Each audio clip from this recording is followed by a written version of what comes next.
ತೇಜಸ್ವಿನಿ ಅನಂತಕುಮಾರ್ ಅವರಿಗೆ ಟಿಕೆಟ್ ತಪ್ಪಿದ್ದು ಹೇಗೆ ಅನ್ನೋದು ನನಗೆ ಗೊತ್ತಿಲ್ಲ. ಬೆಂಗಳೂರಿನಲ್ಲಿ ಬಿಜೆಪಿ ರಾಜ್ಯಾಧ್ಯಕ್ಷ BS ಯಡಿಯೂರಪ್ಪನವರು ಹೇಳಿಕೆ ಕೊಡ್ತಾ ಇದ್ದಾರೆ.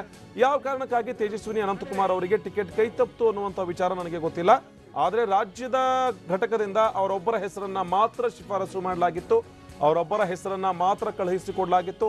ಆದರೆ ದೆಹಲಿ ಮಟ್ಟದಲ್ಲಿ, ಹೈಕಮಾಂಡ್ ಮಟ್ಟದಲ್ಲಿ ಏನಾಯಿತು ನನಗೂ ಕೂಡ ಸರಿಯಾಗಿ ಗೊತ್ತಿಲ್ಲ ಅನ್ನುವಂಥ ವಿಚಾರವನ್ನ ಬೆಂಗಳೂರಿನಲ್ಲಿ ಬಿಜೆಪಿ ರಾಜ್ಯಾಧ್ಯಕ್ಷ ಯಡಿಯೂರಪ್ಪ ಅವರು ಹೇಳ್ತಾ ಇದ್ದಾರೆ.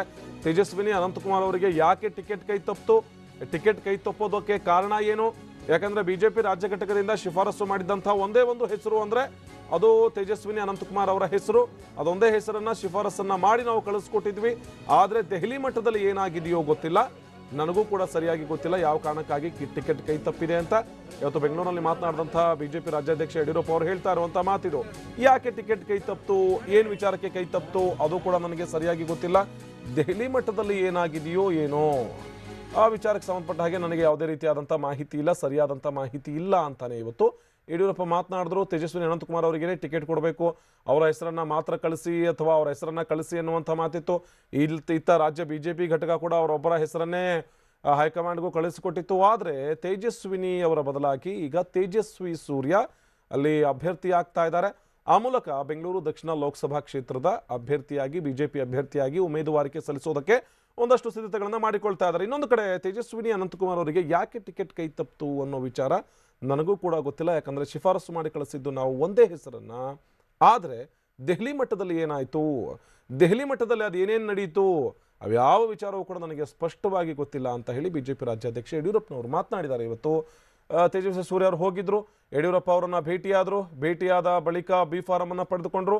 ಅದಾದ ಬಳಿಕ ಅವರು ಉಮೇದುವಾರಿಕೆಯನ್ನು ಸಲ್ಲಿಸ್ತಾ ಇದ್ದಾರೆ. ಆದರೆ ಒಂದು ಬಿಜೆಪಿ ವಲಯದಲ್ಲಿ ಕೇಳಿ ಬರ್ತಾ ಇರುವಂಥದ್ದು, ಜೊತೆಗೆ ಸ್ವತಃ ರಾಜ್ಯಾಧ್ಯಕ್ಷರಿಗೇನೆ ಇದು ಕಗ್ಗಂಟಾಗಿದೆ.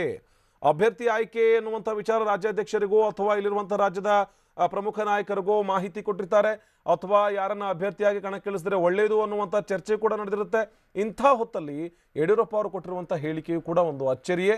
ಯಾಕಂದರೆ ಸ್ವತಃ ಬಿಜೆಪಿ ರಾಜ್ಯದ ಅಧ್ಯಕ್ಷರಾಗಿರುವಂಥ ಯಡಿಯೂರಪ್ಪ, ಹೈಕಮಾಂಡ್ ಮಟ್ಟದಲ್ಲಿ ಭಾರೀ ಪ್ರಮಾಣದ ಪ್ರಭಾವವನ್ನು ಇಟ್ಕೊಂಡಿರುವಂಥ ಯಡಿಯೂರಪ್ಪ, ಅಂಥ ಯಡಿಯೂರಪ್ಪನವರಿಗೇನೆ ತೇಜಸ್ವಿನಿ ಅನಂತಕುಮಾರ್ ಅವರಿಗೆ ಯಾಕೆ ಟಿಕೆಟ್ ಕೈ ತಪ್ಪಿತು, ದೆಹಲಿ ಮಟ್ಟದಲ್ಲಿ ತೇಜಸ್ವಿ ಸೂರ್ಯ ಅವರ ಹೆಸರು ಹೇಗೆ ಬಂತು ಅನ್ನೋ ವಿಚಾರ ಗೊತ್ತಿಲ್ಲ ಅನ್ನೋದಾದರೆ, ರಾಜ್ಯ ನಾಯಕರನ್ನ ಕಂಪ್ಲೀಟ್ ಆಗಿ ಡಾರ್ಕ್ನಲ್ಲಿಟ್ಟು ತೇಜಸ್ವಿ ಸೂರ್ಯ ಅವರೇನಾದರೂ ಹೈಕಮಾಂಡ್ ಕಣಕ್ಕಿಳಿಸ್ತಾ, ಅಥವಾ ಎಲ್ಲ ವಿಚಾರವೂ ಕೂಡ ಗೊತ್ತಿದ್ದೋ ಅಥವಾ ಆಗಬಹುದಾದಂಥ ಮುಂದಿನ ಈ ಒಂದಷ್ಟು ಬೆಳವಣಿಗೆಗಳನ್ನು ತಪ್ಪಿಸೋದಕ್ಕೆ ಯಡಿಯೂರಪ್ಪನವರು ಈ ರೀತಿಯಾದಂಥ ಮಾತುಗಳನ್ನ ಆಡ್ತಾ ಇದ್ದಾರೋ ಸ್ವತಃ ಯಡಿಯೂರಪ್ಪನವರು ಹೇಳಬೇಕು. ಆದರೆ ಒಂದಂತೂ ಅಚ್ಚರಿ ಬೆಳವಣಿಗೆ ಬಿಜೆಪಿ ಮಟ್ಟಕ್ಕೆ, ರಾಜ್ಯ ಬಿಜೆಪಿ ಘಟಕದ ಮಟ್ಟಕ್ಕೆ.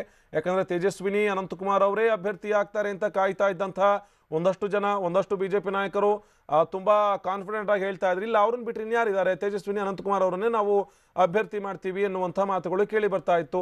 ಆದರೆ ಒಂದು ಅಚ್ಚರಿಯ ಮೂಲಕ ತೇಜಸ್ವಿ ಸೂರ್ಯ ಅಲ್ಲಿ ತೇಜಸ್ವಿನಿಯವರ ಬದಲಾಗಿ ಅಭ್ಯರ್ಥಿ ಆಗ್ತಾ ಇದ್ದಾರೆ. ಮತ್ತೊಂದು ಅಚ್ಚರಿಯ ಬೆಳವಣಿಗೆ ಅಂದರೆ ಯಡಿಯೂರಪ್ಪನವರಿಗೆ ಈ ವಿಚಾರವೇ ಗೊತ್ತಿಲ್ಲ.